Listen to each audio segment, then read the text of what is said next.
Don't forget to hit the subscribe button so that you'll never miss a new episode. Hello, everyone. Welcome to the I Love Dentistry office hours. Today's topic is an interesting topic. And this is a question that a lot of people ask because Gary has talked about this in his podcast and even in a webinar. And the topic is 7 questions in the new patient interview. Gary, welcome. And how are you doing today? Hey, Naren, I'm doing great. I love this topic today. It's one that I think all of our listeners can adapt for their practice. And as you know, I feel strongly about creating a new patient experience. And that's different than a new patient exam and a new patient appointment. Yes, it is an exam. Yes, it is an appointment, but it really needs to be more than that. And I think maybe the best way to frame what we're looking for in the new patient experience was a quote that I first heard from the celebrated poet Maya Angelou. And that quote goes like this. I've learned that people will forget what you said, people will forget what you did, but people will never forget the way you made them feel. So there's a lot of wisdom in that quote. And we want to create a new patient experience that has the patient feeling like they have found their dental office for life, like they never want to go anywhere else.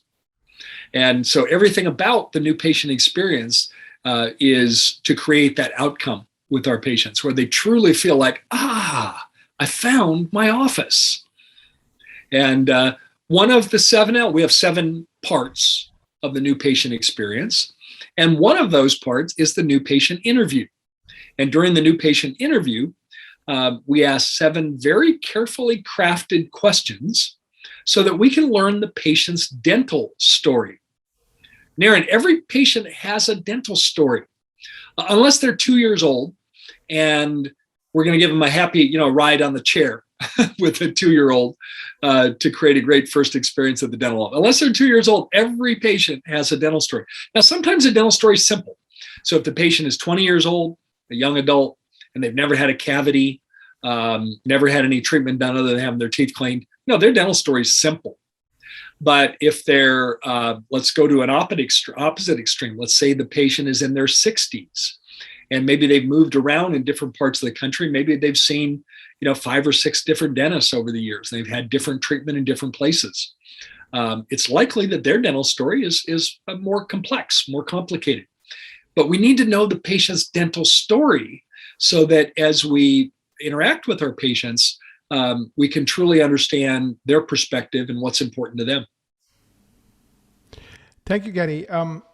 So coming back to this 7 questions, so I assume it's all about creating that first impression, laying the groundwork for a great relationship.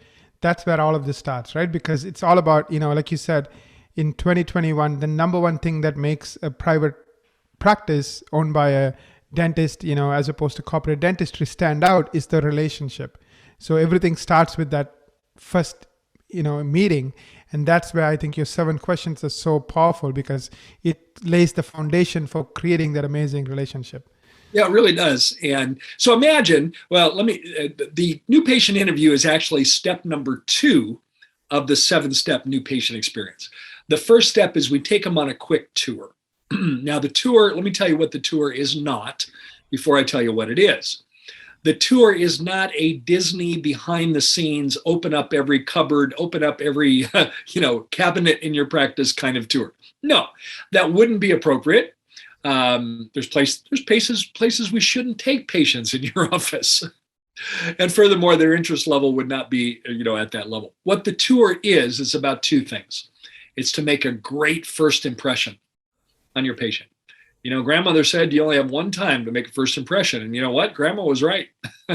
So I'll make a great first impression. And the second purpose of the tour is to subtly let the patient know what's available in your practice without selling. So let me give you an example of one of the stops on our tour. And imagine one of my new patient coordinators saying, Naren, before you even sit down today, I want to take kind of a quick tour of our office. We want you to feel comfortable while you're here. I know it sounds kind of corny, but think of this as your dental home. We want you to feel comfortable. Let me show you around. And we'll stop at our consult room. And inside the consult room, we have one of the walls where we have a lot of the plaques and awards and certificates of CE for our dentists. And we'll say something like this. Naren, as you know, we have two dentists here at Life Smiles Dental Care. We have Dr. Paul Nielsen and Dr. Tim Schmidt. One of the things you're going to love about Dr. Paul and Dr. Tim are they are passionate about learning the latest advances in dentistry so that we can always incorporate those in our patient care. And if you look at that wall there, you'll see some of the awards and certificates that they've earned. I'd like to point two out in particular to you. The one on the upper left demonstrates that we have advanced training in dental implants. So if a patient is missing a single tooth or even all of their teeth, we can help restore their dental health using dental implants. The certificate on the upper right demonstrates that we have advanced training in sedation dentistry so that we can make every visit as comfortable as possible for our patients. So that example, Naren, was a way to let them know we do adult ortho and we do sedation without selling. Just let them know it's available. And very often patients will comment, oh, I have a coworker that shared with me they're terrified of going to the dentist. Naren, please tell your coworker about us because we can make every visit as comfortable as possible for that patient. So often it's an icebreaker conversation. So imagine that we go through that tour. By the way, the tour is 3 minutes long. I've timed it. It's 3 minutes. If the patient happens to be a talker, a chatty Cathy, it might be 3.5 minutes, but it's 3.5 minutes. We then finish at the consult room. We go into the consult room with the new patient coordinator. And this is where we're going to do our new patient interview. And this is where we're going to ask the 7 questions. Is it okay if I just go through those with you, Naren? Absolutely, Gary. Let's go through the 7 questions. Absolutely. Yeah. So we're sitting down. It's a nice, comfortable room. It's not cluttered. We're sitting around a round table, very comfortable. And if I was a new patient coordinator, I would say something like this. Naren, we like to get to know our patients here at Life Smiles Dental Care. We're going to get to know your teeth really well. That's why you're here. But we also like to get to know our patients as people as well. Is it okay if I ask you some questions? Yes. So here's where we start. Here's question number 1. Other than having your teeth cleaned, Naren, have you had much dental treatment in your life? And this is where the story unfolds. Yeah. Now, in some cases, it's very simple. As I mentioned, if it's a 20-year-old patient who never had a cavity, it's a pretty simple story. But most people aren't in that category. And now we get answers. The next question is, Naren, in your past visits to the dentist... Gary, do you let them speak? In other words, is it like an open-ended question where you kind of ask the question and listen? Okay. Yeah. And, we're looking for information. So we're trying to listen more than we're talking. In your past visits to the dentist, Naren, has anything good ever happened? Because if something good happened, we want to make sure we do it. And again, sometimes that gets you information, sometimes not. The patient might say, partly it depends on the personality of the patient. If they're an I in the DISC scale, you'll get information on every question. They can't wait to share information with you. And the patient might say, the last visit, I moved here from Seattle, my last dentist in Seattle, I just loved the team. They were just so caring, so compassionate. And what are we going to say in a situation like that? Naren, that's great. Love to hear that. And you can expect a repeat performance here.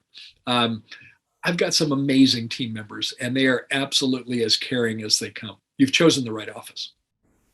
So question number 3. Hey, Naren, in your past visits to the office, has anything bad ever happened? Because something bad happened, we want to make sure we don't do it. And again, sometimes we get information, sometimes we don't. Can you talk about the personality styles and typically how they would respond to these questions? You talked about I's. You said I's would definitely tell you everything. D's talk in sound bites. Okay. Nope. Yep. You don't get much. I's will be very talkative. S's, D-I-S-C, S stands for steady. S's are also very likely to share information. They like you to have information. They like information. So there's a concept of projecting that goes on. I see. So if you like information, you tend to give Give information. information because you assume that the other person also likes information. Mm-hmm. So S's also are likely to share information. And C's are a little bit of a blend of S and C. They also like information, but they tend to be more matter of fact. So you can get information, but it tends to be kind of adjust the facts, similar to a D. But that next question, has anything bad ever happened? Because if something bad happened, we don't make sure we don't do it. And I heard a patient, I was in the hallway, and I actually heard a patient say, well, and she took a deep breath. Yeah, this was a patient, let's see, in her late 20s. And she said, when I was 20, I had my wisdom teeth taken out. And I think the surgeon thought that I was out, I was knocked out, and I was still semi-conscious. And he put his knee on my chest and actually left a bruise like on my chest bone.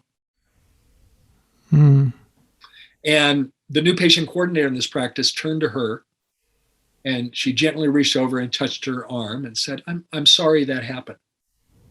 I can absolutely assure you with 100% certainty that nobody in this office will ever put their knee in your chest. And it was kind of lighthearted at that point, but it kind of helped that patient feel really comfortable. By the way, I don't know what technique that is. If any of our listeners know of the knee in the chest technique, I'm not sure that's taught anywhere and should never be done, by the way. But, that was a scar. That was some scar tissue around that. I'm talking about emotional scarring. Can you imagine that, Nair? Yeah, absolutely, Gary. That to me doesn't sound right. That was not right. No. Yeah. So then the next question is, can you give me some simple examples? I know that was an extreme example, but what would somebody typically say in your experience, Gary? Hey, I left my last office because, man, every time they gave me a shot, I felt like I had to levitate off the chair. It hurt so bad. Right. And again, I've heard that said, and I've heard the new patient coordinator say, you know what? You are in the right office, because not only is our doctor my employer, she's also my dentist. And hey, newsflash, I don't like shots either. But you know what? She gives absolutely painless injections. Of course, it has to be true, right? I know your practice specializes in sedation, so of course that's true for you guys. But this can't be, a pat answer that isn't true. You've got to tell the truth, right? Another one, just come to mind, more everyday, type stuff. I left my office because I think it was one of those like corporate, like a doc in the box kind of office, and every time I went there was a different dentist. Right. And that's exactly how she said it. She said, I think she didn't know the terminology. She didn't know DSO. She said, my last office where I lived before, I think it was one of those like doc in a box, offices, because every time I went in, there was a different dentist. And, I didn't really like that. Oh, how do you respond to that? Yeah, the way I would respond to that is, if it's a relationship-driven practice, I would highlight, maybe talk about, we are a family practice and we love taking care of family. Maybe even make it personal around that person. Maybe it's a mom, So I would talk about that. Anyways, I would love your thoughts, Gary. How would you respond to that? Those are so. My response at Life Smiles, would be to say, well, again, Linda, you've chosen the right office. We have two amazing dentists here, Dr. Paul and Dr. Tim, and they absolutely love, developing rapport and relationship with our patients and truly getting to know our patients over time. So you always know who you're going to see. No surprises. Number 4, I'd like to know a little bit about your family's dental history, Naren, because today we know that genetics can play a part in your dental history.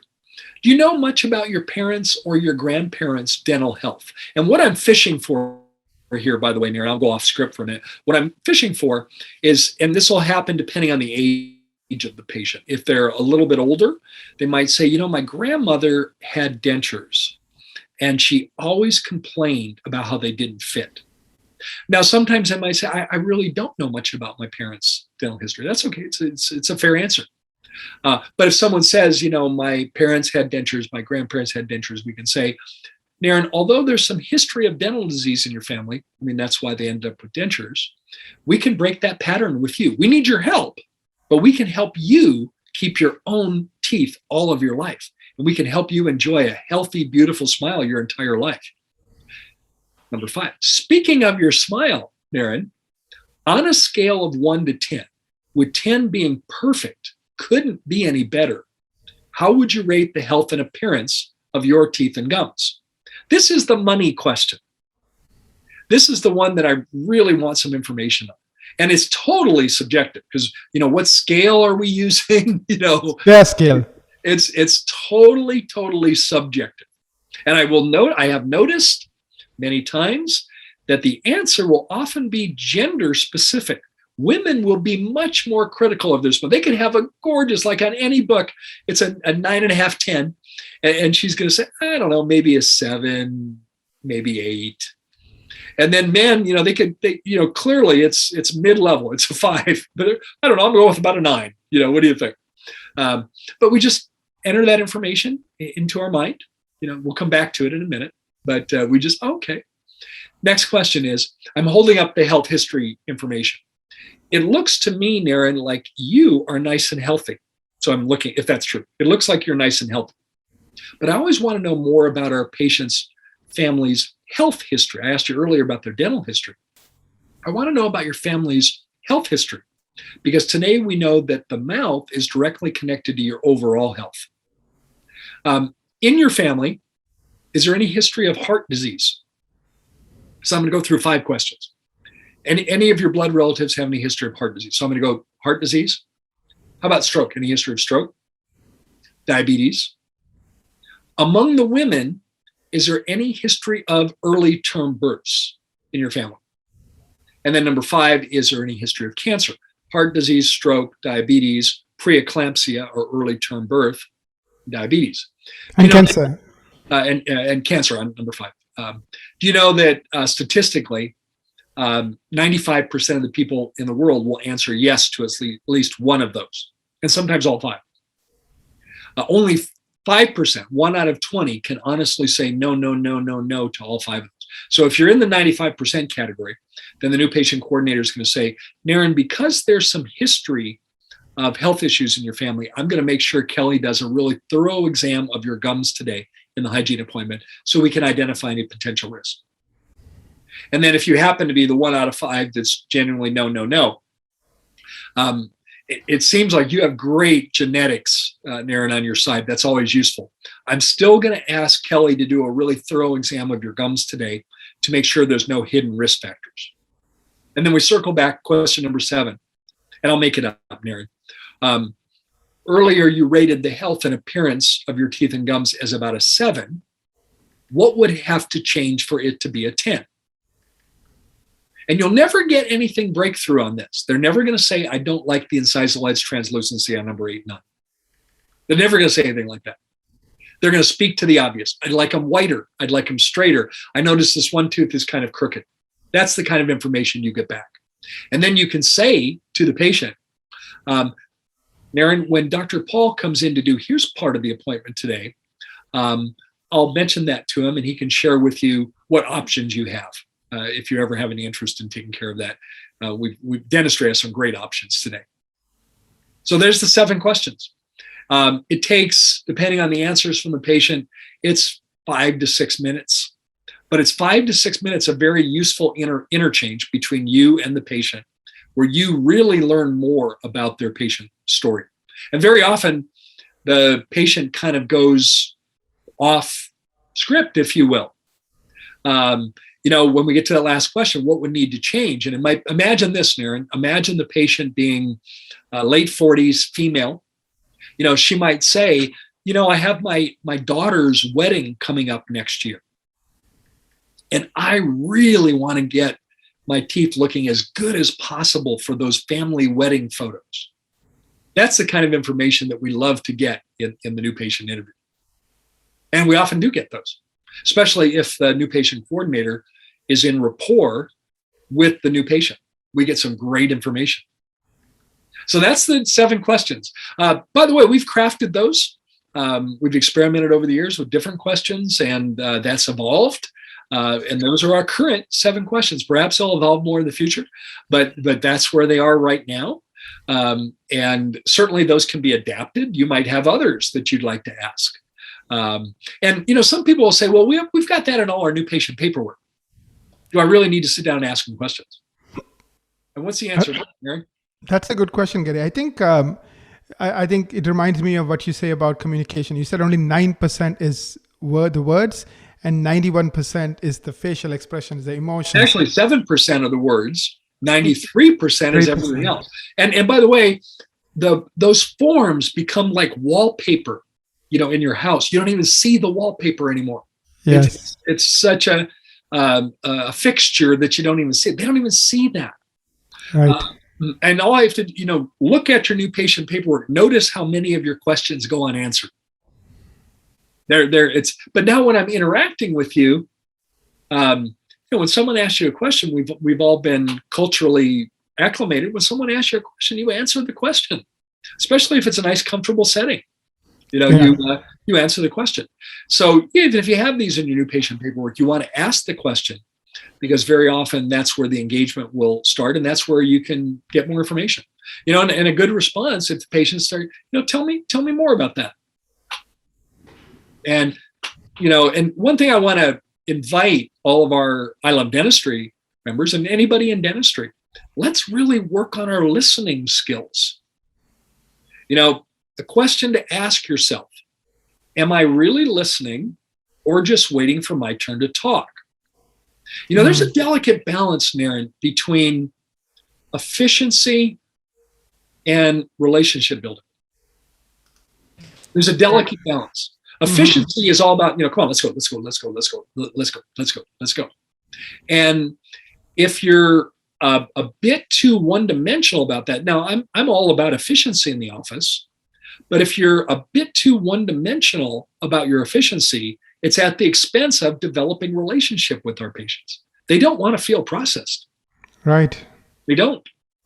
And so sometimes, and this is something I want to just think about, Naren, I'll ask you to respond to this. I'm going to say something, and I want you to respond. Sometimes, to go faster, you actually have to slow down. Yes. You first you have to shrink before you can grow, because once you shrink, you know how to do it consistently again and again and again. Yeah, and if we slow down long enough to listen to our patients, very often they will tell us things that are very important to know, as we interact with them as a patient. Very often.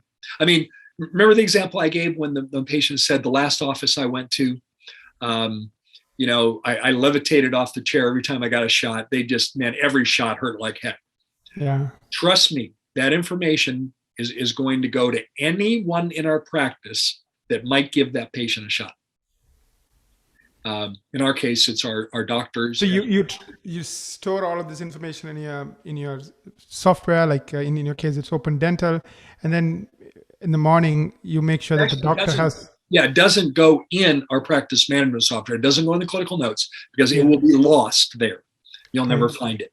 However, we do have a place in our computer where we store notes, and that's going to be one of the notes that gets stored, and it's going to be reminded to anybody that gives an injection in our practice, which in our office could be Dr. Paul, it could be Dr. Tim, or it could be any of our hygienists. In Arizona, with proper certification, our hygienists can give injections. And by the way, our hygienists give painless, super smooth injections. You've heard me, Naren, talk about Dr. Reed, Omar Reed, as a mentor of mine, and will be a mentor of mine throughout my life, despite the fact that he's gone now. Dr. Reed wanted to be known as the painless on-time dentist. Now, that wasn't a tagline. It wasn't part of his marketing, but he wanted patients to recognize him as the painless on-time dentist. Now, think about that for just a minute. Let's start with the on-time thing. Do you think people might appreciate a dentist being on time? Yeah, absolutely. That's the number one thing we remember. Like, the guy who stood me, I had to wait 30 minutes, 45 minutes an hour to see him. Yeah. That's a selling point. Yes. Painless, absolutely, absolutely. And as we teach our dental students, at my dental school, it's technique sensitive. You have to learn how to. It's not a race to drain the carpule. So there's lots of great tips to give painless injections. And, if that's not something you focused on, let me suggest it's a practice builder. I love hearing patients when I'm in the hallway. I love hearing patients turn to the assistant and say, I can't believe Dr. Paul even gave me a shot today. I never felt a thing. So, Nara, where do we go with that? Now, imagine that being shared to an assistant. Here's what the assistant might say in our office. She's going to turn to the patient and say, George, thank you for sharing that with me. You just made my day. And I'm going to be sure and share that with Dr. Paul. It'll make his day as well. You know what, George? There's a lot of people in the world that are afraid of going to the dentist because of the shot. Would you be kind enough to jump on Google and write us a Google review and maybe say what you just told me? And that way you'll be helping other people realize that there's no real reason to be afraid of going to the dentist today. Hey, thanks in advance for your help. Becomes a cool way to talk to them about a review. So there's those 7 questions, Naren. I would invite our audience, our members, to start using those and perhaps adapt them however you're doing that. And I think you're going to find a whole host of benefits from those 7 questions because you're going to start to learn things about your patients that you didn't know without asking these questions. And, if I bring it back full circle to Maya Angelou's quote, she said, I've learned that people forget what you said, they'll forget what you did, but they'll never forget the way you made them feel. And part of what I want them to feel is listened to. Thank you so much, Gary. This is wonderful stuff. I really learned a lot. I know our listeners would appreciate it. It's a little bit longer than our typical, I Love Dentistry office hours with you, but I think it's worth every second. So we're going to share it on the Facebook group. So if you didn't watch it live, watch it. If you love it, share it. Thank you so much, Gary, for everything you do for the I Love Dentistry community. Oh, my pleasure. I'm looking forward to our next I Love Dentistry office hours. These are a lot of fun. Thanks, Darren. Thank you, Gary.